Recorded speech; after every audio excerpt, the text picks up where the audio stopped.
Hello, Mountaintop kids. Welcome back to the channel. I hope you're having a wonderful day. So today's story is about the first African-American woman to have her artwork displayed in the White House collection. So this is going to be a fun story. Ablaze with color, a story of painter Alma Thomas. Let's dig in. Through color, I have sought to concentrate on beauty and happiness rather than on man's humanity to man. And that is a quote from Alma Thomas in 1970. Alma always felt her best when she was outside soaking up the sparkling colors of nature. In the garden at her house on a hill, she skipped around circles of flowers, pastel purple violets and crimson roses, crowned by bright green banana leaves. Ooh, I love nature myself. She fell back on the grass beneath poplar trees and gazed at quivering yellow leaves that whistled in the wind. Alma waded in the blue hues of a brook and basked in the warm glow of sunset. Sounds perfect. Alma was always on the go, never wanting to sit or cook or sew like her three younger sisters. She wanted to make things that she could hold. Alma scooped up moist red clay from the banks of the nearby stream. She shaped small bowls and cups to dry in the sizzling sun. Ooh, she's having a pottery session in her own backyard. Inside her house, Alma's world was always full of color and creativity. Her mother designed dazzling dresses, singing as she sewed. Her aunts painted petals and patterns, and Alma dipped her brush in tiny pots. Although Alma felt joy at home, she and her sisters were sad they couldn't attend the school just 2 doors away, the white school, and they couldn't enter the museums or the town library. So at that time in the United States, they had something called segregation, which was to keep people of different colors apart, particularly white people and black people. But thank goodness we know better today that we are better together. So Alma's parents filled their home with books and created their own place of learning. They invited teachers into their living room to talk about people and places around the world, famous stories and the ways of thinking. Even though Alma didn't understand all that was said by the grown-ups, she watched and she listened. Observation. When Alma turned 15 and couldn't attend the local high school, her family decided to move to the north, away from the injustices of the South.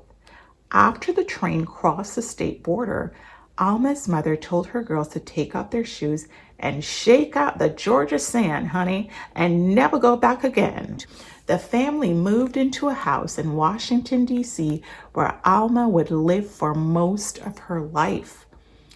A house with a flower garden, a patch of nature that always made her happy. So having a happy home is very important to our well-being. When Alma grew up, here she is, she studied art in college. She chose to share her love of art by teaching at the local school. But even in the nation's capital, schools were still segregated and access to art limited. Remember what segregated means? Separation. Alma was determined to bring art to the young in her neighborhood, just as her parents had brought learning into her home when she was young. Alma invited children into her living room and taught them to make wooden marionettes. They performed their own plays when they weren't allowed to see puppet shows downtown. In her free time, Alma painted, studied, and shared ideas with artist friends. Sometimes their work was exhibited together. That just means that it was displayed. Mainly, though, she devoted herself to helping children, leading field trips and art clubs, and setting up the city's first gallery in a school. I'm loving the story so far. So I love that Alma didn't sit and complain about everything that was going on. She did share her feelings, yes, but she didn't just sit there and complain. She found a way to move on and to still be joyful. Finally, when Alma was almost 70 years old, that's a huge number. She stopped teaching and focused on her own art. Ooh, look at this. Sitting in her favorite red chair, she stared at the patterns of light and color twinkling through the leaves of her holly tree, just as she had watched the fluttering leaves of the poplar trees when she was a young girl. Inspired by what she saw, Alma began painting in a new style. Circles and stripes, dashes and dabs, ablaze with color, soft colors, bright colors. She created colors and patterns she remembered from her childhood days in the South and from what she saw now at her favorite park nearby. Wow.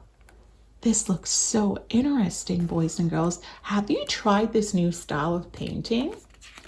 She painted how she felt on the inside when she experienced nature outside.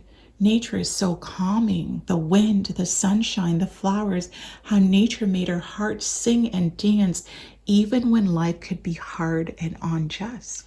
Alma imagined soaring high in an airplane even though she had never been in one. Gardens and trees below became streaks and smudges. Amazed by space travel new at the time, Alma envisioned traveling aboard rockets with astronauts. The starry sky and zooming spaceships glimmered as dashes and swatches. Galleries began showing Alma's new network, and then the unexpected happened. Ooh, I wonder what it is. The Whitney, a famous art museum in New York City, featured Alma's paintings of Earth and space, the first solo show by a Black woman. Hooray! How exciting! Thrilled by the honor, Alma greeted crowds gathered at the museum, a place where everyone could visit. Remember how there was segregation when she was a child? Now, in her 70s, people could come together. They were no longer separated. Oh, how wonderful. And she gets her art displayed at the New York City Museum. That's pretty amazing. Later that year, the Corcoran Gallery of Art, a large museum in D.C., also showcased her paintings. The mayor proclaimed September 9th as Alma Thomas Day to celebrate Alma, her art, and all she had done for the city's youth.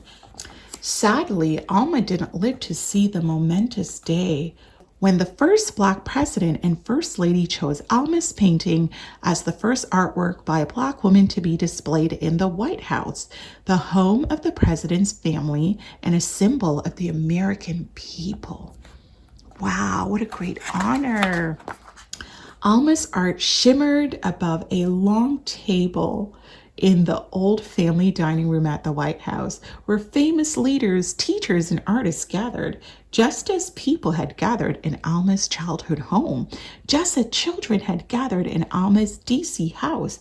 In Alma's piece, yellow dashes twirl, circles upon circles swirl, orange, red, purple, blue, a soft, quiet center, a green of nature, a painting of hope and joy, ablaze with glorious colors, Alma's colors.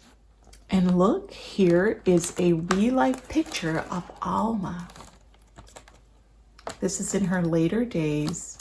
And here is a timeline of Alma's life. Alma's lifetime spanned enormous political, cultural, and scientific changes.